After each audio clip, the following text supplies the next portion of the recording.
to A1R Psychic Radio, Earth's #1 psychic radio network, and watching Moonstruck TV, enlightening television. Welcome. Time for Soul Star Radio with Jacqueline Close. Live from soulstar.media. Connect direct. In North America, dial 888-454-2751. In London, 20-3519-2158. In Sydney, dial 02-8488-3147. Or online, contact us through our Facebook page, facebook.com/psychic radio. Or one of our websites, askoneradio.com or moonstruck.tv. This is Soul Star Radio On A1R, the Ask One Radio Network.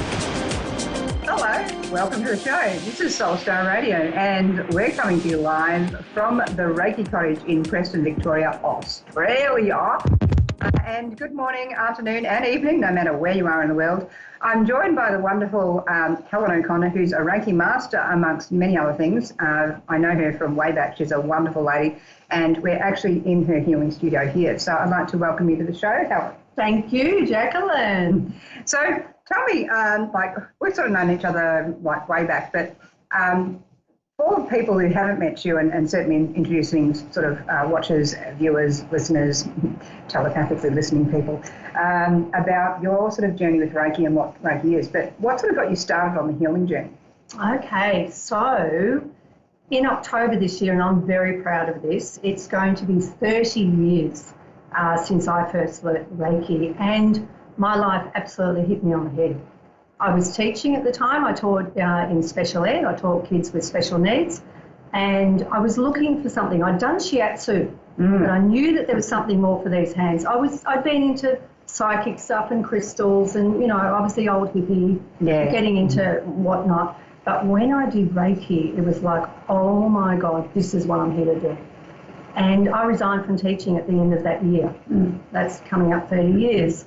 And I started this journey. Now, back then, I was living with anxiety. I used alcohol to, very common amongst sensitive people.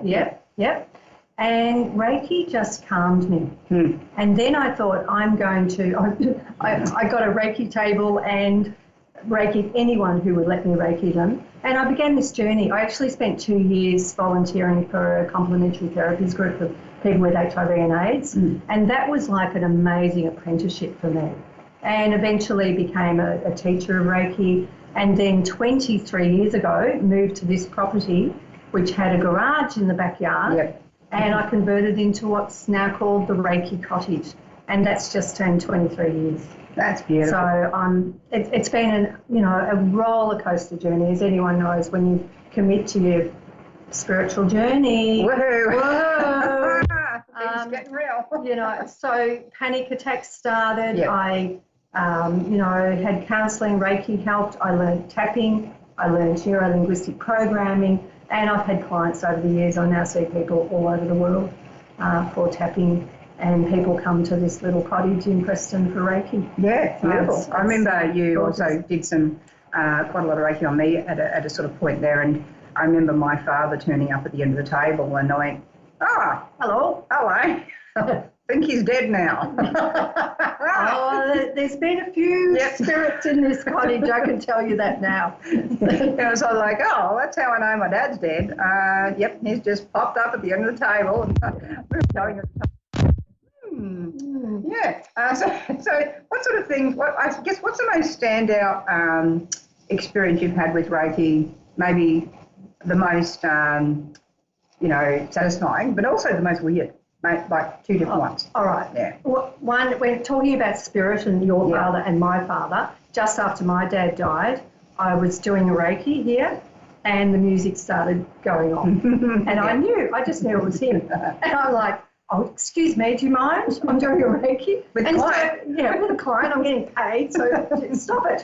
And so he did. And then another time, I thought, all right, I'm open for you to come. And he was a funny guy. He was a really funny guy, my dad. And I said, okay, you can show yourself if you'd like to. So within a minute, this bird came flying at the window, full at the window, went down, shook himself off, and then just sat on the fence out there and just looked at me. And I just so knew it was him. Yep. Yeah. I've had, doing attunements for people for Reiki, their grandmothers and mothers who come in just like they had done for you. So, that's the weird stuff, I suppose. No, it's not weird. It's not weird. Do it. Satisfying. Oh my God! I'm actually. I love Reikiing pregnant women. Yep. And I Reiki'd a birth once. Wow. That was pretty amazing. And it was actually a water birth. Oh. And she didn't want to be touched. Yeah. At that stage, when you just hate everybody. And so I put my hands in the water and Reiki'd the water. Yeah. And that birth was just easy, amazing, gorgeous. I remember once, my poor dear at the time partner, and he was like, he's doing this. He's going, don't worry, it'll be okay. I'm here. And he's actually doing this around my thumb. And the first time with the first birth, I'm like totally just putting up with that because I've got a lot of other stuff going on. And the birth was like, I don't know, an hour in the hospital because, that baby's coming on through. Yeah. It was like a football match. Yeah. Certainly the midwife sort of spoke about football references. But the second time around, it was like, I'm in charge now. And it was a 7-hour birth in the hospital. And they said, the doctor's not here yet. But, they showed me this crotal thing. And we're all, and I said, and I crossed my legs and went, you show me the doctor, I'll show you a baby. But no doctor, no baby, so guess what you're doing? And but then he tried this thing, the partner. Don't worry, it'll be okay, rubbing the thumbnail. And I just said, stop that. And then I said, give me your arm. And he couldn't use his arm or lift it for about a month after that. And so he thoroughly participated in the birth experience, but that's not quite Reiki, is it? Not quite. Not quite. Well, both my children's births were Reiki. I had a Reiki person at the birth. So the pregnancies were Reiki, and I was 37 and 40 when I gave birth. Completely natural births, no. Wow. Now that's amazing. And my husband at the time for the second birth, actually, he did the Reiki, and he felt that baby receive the Reiki just as he was coming out. And it was, pretty, and he was a buffer. And nothing quite like a kid with a big head, is there? Yeah, so gorgeous now. But it was at 40, it was, it was painful, but I know the Reiki helped. And, I didn't need outside help. So what we might do today is we're going to actually show you some Reiki. Don't worry, be with clothes on, there's no birthing happening. Although it could be a rebirthing. That's possible. But we're going to show you. Helen's going to explain the steps. And I'm going to lie down on this table there. So it's going to be a lot of fun. So you can take us through how it all happens and maybe explain what Reiki is while you're going. Sure. Yep. Okay. All right. So we'll just get you on the table. So if someone comes in for a Reiki, I'll do their client form, get some history. Hang on, I'm just going to put that towel. Yeah. Probably should take my hat off. Yeah. Kind of handy. Yep. All right. Yep. Go. Cover you up. Yeah, as you say, uncross those legs. She's defensive already. Oh, I'm always doing that. It's a shield making thing. Oh, I know. Sort of waiting for the next Excalibur. Make it nice and warm. Hi, Donna, by the way. I've got to say hi, Donna. Yeah. And Daryl. And nice and warm. Everyone else. Yeah, I'm warm. I'll be fine. Okay. So Reiki is a Japanese word for spiritual energy. And so when I place my hands on a person's body, their holistic being draws that energy through. So it's spiritual, it's physical, it's emotional, and it's mental. It goes to where it's needed. So it gives you what you need, not necessarily what you want. Oh, she's on. She's gone. And so, if you're working on an issue, perhaps, you might get some clarity. If you have a cold, it absolutely accelerates the body's innate ability to heal itself. If you're working on some spiritual stuff, it will help with that. Every Reiki is different. So when did you start Reiki, and what's your lineage? I learned with a beautiful woman whom I still see, called Valerie Ives. Her lineage comes through Phyllis Kuramoto, who's the granddaughter of Takata, Hawaii Takata. So my lineage is Yusui Hayashi, the naval officer, Hawaii Takata, who died in 1980 and who attuned 22 masters. Phyllis, her granddaughter. Marta Getty is a woman who lives in America, still alive. Valerie was one of two people who came to Australia. There was Beth Gray from America and Marta, and Valerie was one of those early Reiki teachers. And Valerie's now about 85, still see her, you still catch up. Gorgeous woman, she certainly doesn't look 85. And then I also, with the complementary therapies group, I worked with Denise Crundle, and I've worked with lots of people. I'm a member of the Australian Reiki Connection, so I've had colleagues and other teachers that, you know, in fellowship and That's a really well-connected group around the world, isn't it? It is, yeah, it is. There are lots of variations of Reiki. There's lots of offshoots and whatever. That's just really rebranding and repackaging. Or? It is, well, yes and no. Isn't it? With the advent of the internet, people went back to Japan and learned the sort of the true history of Yusui. So I've also been trained in Japanese techniques.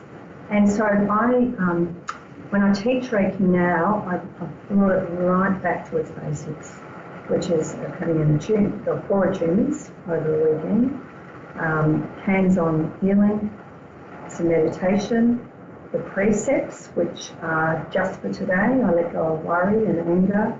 I'm humble and compassionate. I do my spiritual work and I show gratitude for everything. So we live by those principles. And what's the other thing? Oh, the symbols and mantras that you learn later on. Yeah.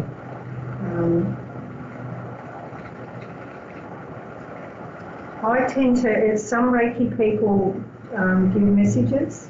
I tend to not do that. I prefer that people just go within and find their own messages. I found it weird. A lady started, I actually booked a Reiki with a lady once, and she says, "Oh my God, I don't normally get this stuff, but for some reason with you, I'm going to just tell you these messages," and you're like, No. And suddenly she was psychic, and I thought, is it catching? I'm not sure. Yeah. And so it is distracting. Yeah, not how I operate. So I've thought about that a lot, and the intention for people who come here is that I'm not the guru. Make me the guru. I'll knock myself off as quickly as you can say, Jack Rabbit. and that old word of, gee, you are you. Yeah. It's a reflection of self. Yeah. So you're moving the hands there, like when you're moving the hands across the body. What are the reasons for those points for people who don't know? There are hand positions that we use. Some people scan the body and go to where they think it's needed. I actually just do the hand positions. And no, I totally trust that the Reiki's going to go to where it's needed. Yeah. So really, I could hold your big toe for an hour and you get the Reiki. That could be interesting. It would, what's your big toe like? Not so good. I've been running too much. I'm in trouble with my podiatrist. Would you like your feet to be? Oh, Have a little bit of Reiki. Can we get the camera on there? Yes, we are. All right, there they are. Let's do some tootsies. This is quick. Actually, I'll do your knees. Yeah. And your feet at the same time. Is that all right? Yeah, absolutely. Whoa, hello. Yeah. Yeah. Good. So do you find that when you're working on the feet, that brings people back into the body, or do you find that if they need to go off somewhere that they still go off? Or? I tend to do the feet last to bring them back, to ground them. Yeah. So. And people who think way too much like me sort of have to start up here somewhere. Oh, I usually do start on the head, but for the purposes of today, we're just doing a little bit. And so it takes an hour. So I usually spend 5 minutes on 12 positions on the body. So that's a few places on the head, the heart, the stomach, the hips, knees, ankles, and the feet. And also, do you find that, we've heard of distant Reiki and distant healing. Yep. How do we operate that for someone? Well, if someone would like to receive, and I like to call it distance and absent Reiki. Yeah. So an absent Reiki for me, in my world, is when I sit down and send a Reiki to somebody across the world or in hospital or something. A distance Reiki is when I send Reiki back in time or forward in future. So because Reiki transcends all time and space, we can sit down on a Sunday and send Reiki to the dental appointment on Thursday. Yep. And it will kick in at that time. You can also send Reiki to your boss's chair. Now that could be fun. To your boss's what? Boss's chair? Yes. Yeah, because if they're rather grumpy and, I'm sort of feeling like if they're feeling the love, is that something that you found people have done that has helped them? Or? Absolutely. I used to teach in a school for kids in a juvenile detention centre. Yeah. So I had 12 kids locked up in a room, and if I went in the morning, this is just when I first learnt Reiki, because I do design after that, and I would throw the symbols up into the corners. Yeah. So I'd come in and the boards would be high as kites, just, From the energy. from the energy. Not actually from drugs. No. Although, a funny thing, I used to Reiki them a little bit, just a bit on their shoulders, and one kid said, "Oh, do what you do. Do that thing you do, miss. Better than 2 bongs." Yeah, it is, isn't it? So, It's like, it is. It's It's a natural high. So, that answers the question. Absolutely. I found once that I was doing healing to myself in all space and time. Yes. And I was flung back to a situation that happened when I was 3.5. Yes. But the funny thing was that when I was 3.5, I saw the older me come into that situation. So is that sort of... That's quite well. With you, anything's possible. God, yeah. So, but it is true. You can go back and go back to those times when the rotten times in your past, and you can go and Reiki those and let go and heal that stuff. Yeah. So it helps with that sort of calming. And Reiki, that can work, I find, with space clearing as well. Yeah. Like, how do you, you can recommend people do that? Well, the way I teach it is I grab a piece of incense and I walk through my house and do the symbols. Like I Reiki the cottage before anyone comes. Like today, before you arrived, the cottage, I have a way of cleansing the cottage with the symbols. Yeah. Cool. Yeah. All right. We might sit up again. Yeah. And here we go. So that was fantastic. I sort of went zipping off pretty well straight away. So it's sort of the thing you'll find, and the reason why we did that so you could see it is those who are very sensitive would go, whoa, feeling that energy. So even if you're sort of new to Reiki, it's a transmission of the energy. You're bringing the universal energy down and through you, but it's through that attunement that gets done. So whereas with spiritual healing per se itself, there's no actual attunement. So this is where that's different. So what's the story of Mikao Yusui in a sort of a shortened version? Okay, he was born in 1865. He was a businessman. He had 2 kids. He was married. He was into learning and psychic stuff. He was into psychic stuff. He decided in about 1920 or something to go and sit on the top of Mount Kurama outside of Kyoto in Tokyo for 21 days, and he said, I'll either be enlightened or I'll die. Yep. So off he went. He fasted for 21 days, and he said a great light upon him, and he was given the gift of Reiki. We say it was rediscovered because this has been going on forever. This hands-on healing, I suppose. And he spent 4 years, and then he died of a stroke at 62. Wow. Yeah. But his sort of work was done, I guess. His work was done, and it was passed on through a few different people. There's a Japanese link and there's the Western link. So did he ever work with the Tibetan symbols? I'm not sure. I don't know. Yeah, because you got people using the Japanese symbols and people using these other symbols. I don't know whether they've been brought. Look, I can't say. You know, but that's where the different strains of Reiki have come in. People meditate and get stuff or think they get stuff or I tend to just... I had a dream. Yeah. So there's all sorts of different stories. You know, it's the nature of groups, isn't it? It is. I think it's always better to go back to that original, and that's where with the Australian Reiki Connection, they're sort of saying, all right, well, you just need to teach the actual thing. Just and then anything you're doing original. different, back to the original, anything else you're doing, call it something else. Absolutely. And do that as the something else. But then if it's Reiki, it's Reiki. Yeah. And say it's something, you know, if you just be very clear. You know, if you want to bring crystals into it, then say so. Yeah. But when you come here, you just have Reiki. Yeah. I like the purity of that. Yeah. It's a lot quieter. It is. And focused. Yeah. Because when we sort of do too many things at once and go, woo, it's all a big one thing, and I'm just adding this and adding that and adding that, and it's, I know I don't mind, it's all just, no. We do, after a Reiki often, we will, you know, pick a card. I've got some cards over there. I always say it's not Reiki, but we're just having some fun. Yeah. If you don't like it, pick another one. Yeah. That's good. Yeah. Cool. So, I like that. So well, let's have a look at the cards. We might do a card for all the viewers. Oh, all right. We'll pick a card for today for the viewers. Let's see what... She's got some good decks there. I have some Crystal Oracle. I love Tony Salerno. Yep. So I have Magdalene, Crystal Oracle, or the Lot of Cards. What do you reckon we'll go for the crystals? I think we'll go for the crystals, yeah. I think that'll speak the quickest to everyone. So this is from the Crystal Oracle. Crystal Oracle. Tony Salerno is a guy who does beautiful artwork. He's a Reiki person in Melbourne.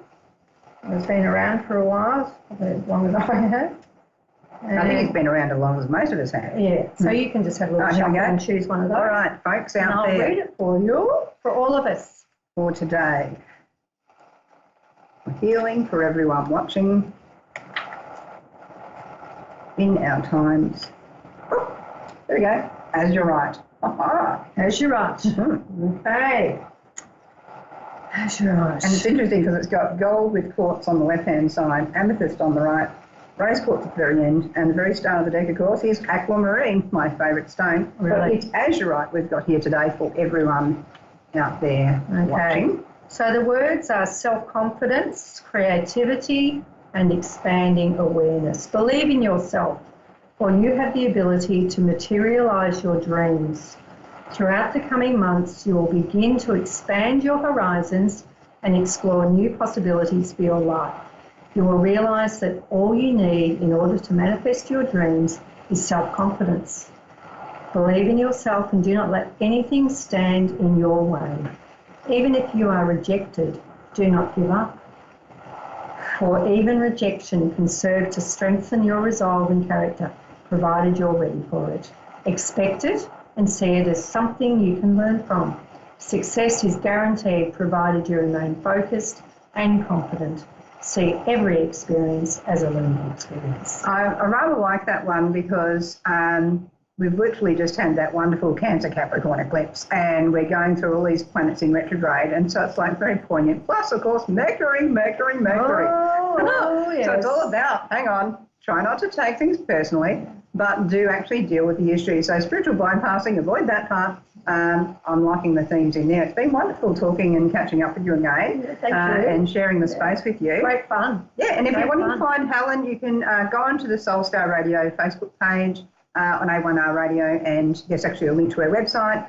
Meanwhile, there's going to be more shows this evening, afternoon and morning on A1R Radio and Moonstruck TV. It's going to be a lot of fun for you. There'll be live calls for readings.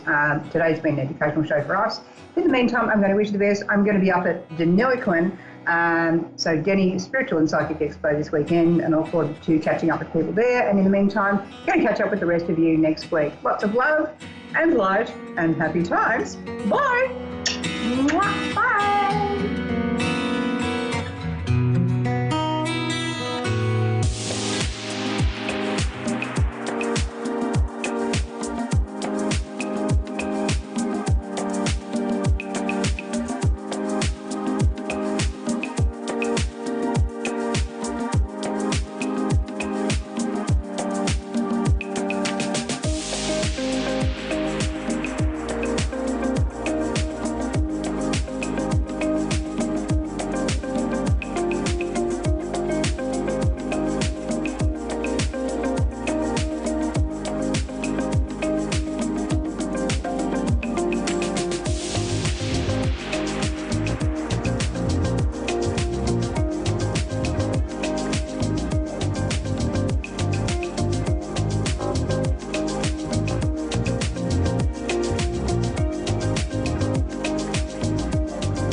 listening to A1R Psychic Radio, Earth's #1 psychic radio network, and watching Moonstruck TV, enlightening television.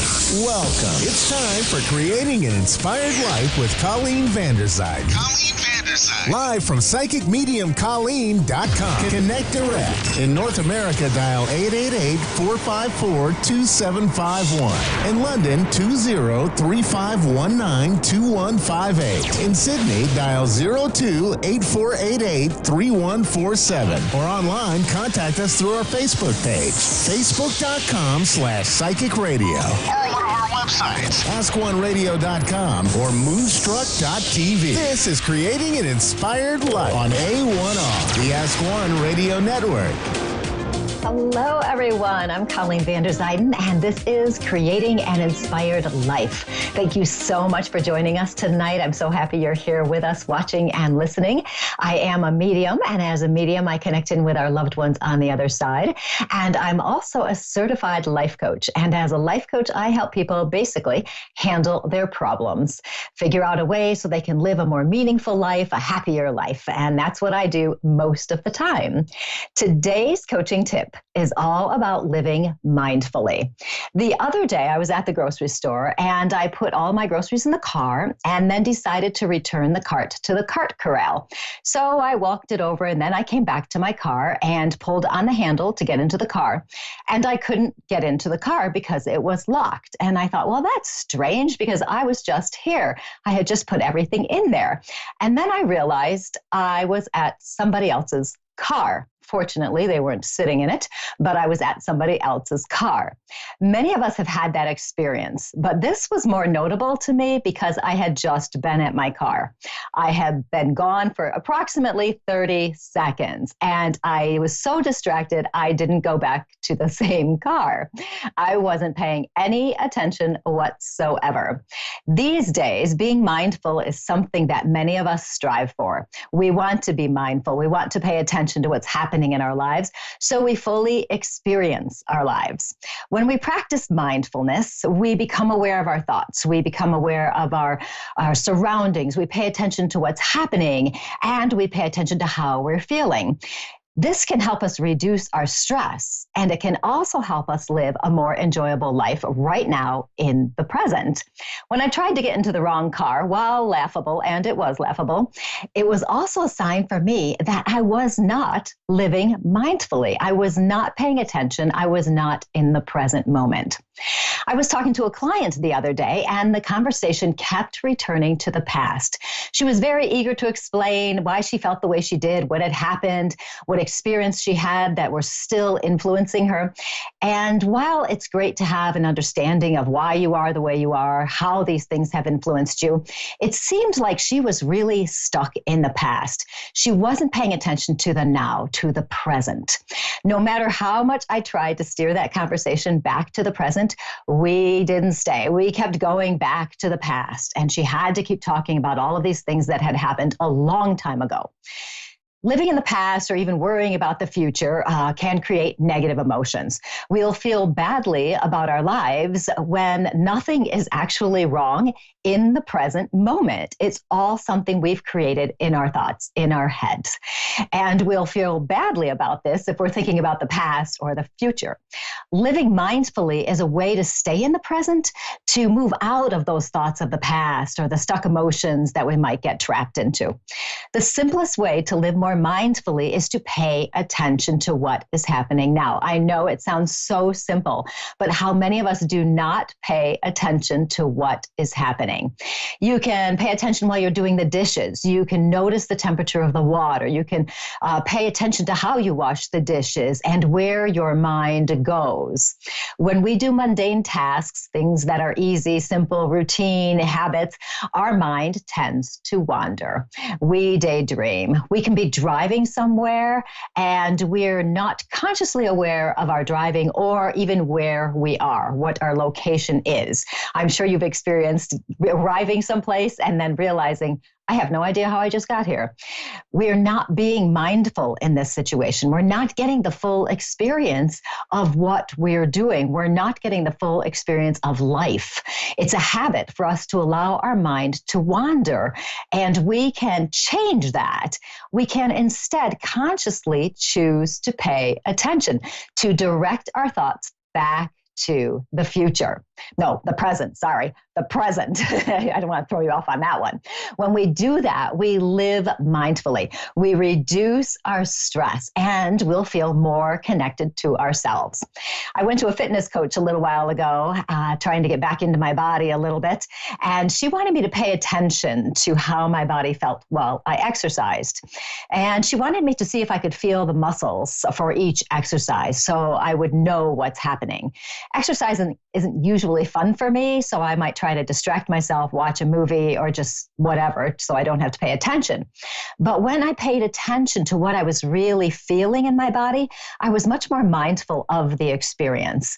And rather than something to avoid, it felt right to listen to my body, to pay attention. I was reconnecting to myself. And it finally started to feel a little bit more meditative, where it was something where you're just in the moment, in the flow of things. Living mindfully takes a conscious decision to pay attention. You have to make the decision to do it. I don't think it's something we can do nonstop, but it's particularly effective when we're feeling worried or stressed or something's going on in our lives that we feel uncomfortable with. Maybe if we're thinking too much about the past or the future. And all you have to do is pay attention. That's it. And you can do a simple little exercise of just sitting for a minute and noticing things around you. Notice what your body feels like. Notice your surroundings. Notice what you're hearing, feeling, experiencing. Notice your thoughts. Notice your emotions. So you just pay attention. When I tried to get into the wrong car, even though it was the same color pretty much as my car, it didn't even look like my car. That was the only thing that was similar. It was the same color. I had a lot going on in my life then, and I was a bit overwhelmed with things, and I wasn't obviously paying attention to much at all. And it was further amplified, this thought, by a couple days before that, I was trying to get into my post office box and tried to get into somebody else's post office box. I was in the general area, but still the wrong box. And I wasn't living mindfully. And when these things came up and I noticed it, I tried to make a real point of paying attention. I used them as a sign that I needed to get back to the present, to pay attention to what's going on, to get out of these feelings of overwhelm and stress.